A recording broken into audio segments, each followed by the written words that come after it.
Welcome to the second grade Reading Fluency volunteer training video. Thank you for your willingness to serve our students. As you know, our students have been selected by their teachers because they are behind in expected reading fluency. Adequate fluency is essential to reading comprehension and student success. Before your very first session, the materials for the program will be delivered to the front desk of the school where a match has been made for you. You can pick up those materials at least one day before your volunteering begins. If you would like to review the materials, that's a great way to get started. Let's jump right into the program. The very first thing you will do with your students is to connect with them in a meaningful way. We have some sample questions for you in your volunteer guide for this purpose. Second graders are usually pretty happy to have your listening ears, and they tend to warm up rather quickly. The next step is step 2, where the volunteer and students review the 3 components of reading fluency and the purpose of working on reading fluency.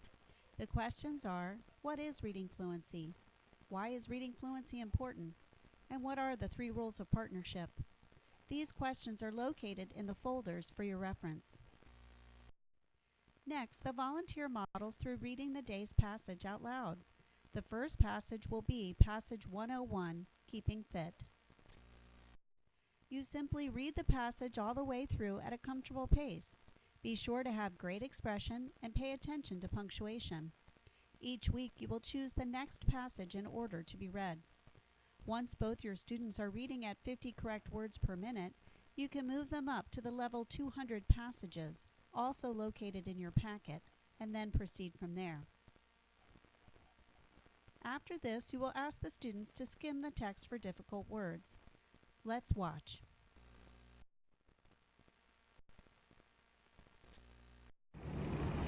So Jalen, we were just reading about the White House. Are there any words in this passage that you might find difficult?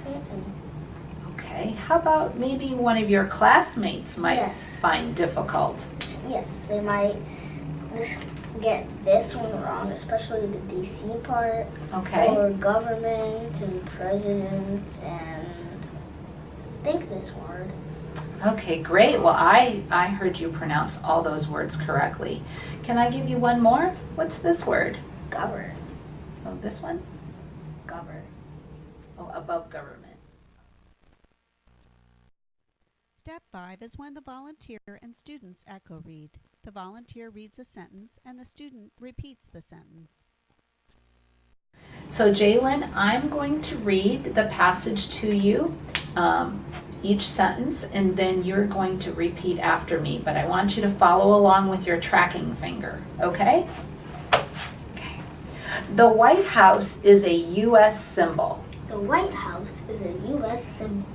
It is in Washington, D.C. It is in Washington, D.C. The White House is a symbol of the president. The White House is a symbol of the president. It is also a symbol of our government. It is also a symbol of... Next is a choral read, when the volunteer and students read together. So Jalen, now we're going to read all together, and you're going to match my rate and use good expression, and we're going to pronounce all the words correctly, and we're going to read it accurately, okay? Are you ready? On the count of 3. Here we go. 1, 2, 3. The White House is a U.S. symbol. It is in Washington, D.C. The White House is a symbol of the president. Step 7 is the timed reading. It should go something like this. Okay, so Jalen, you're ready for your timed reading. Yes. So you're going to begin reading when you're ready, and I have the timer set for 1 minute. So I'll start my timer after you start reading, okay? I'm ready when you are.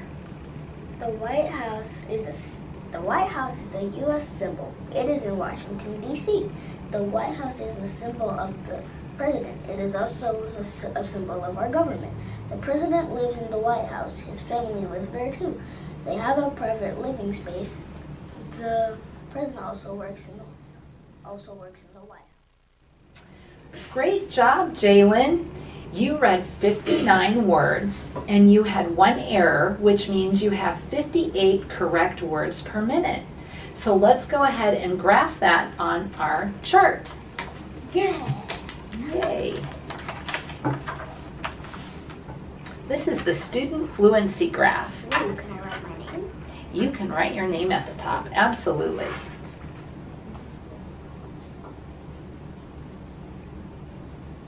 And can you put the date right here for me?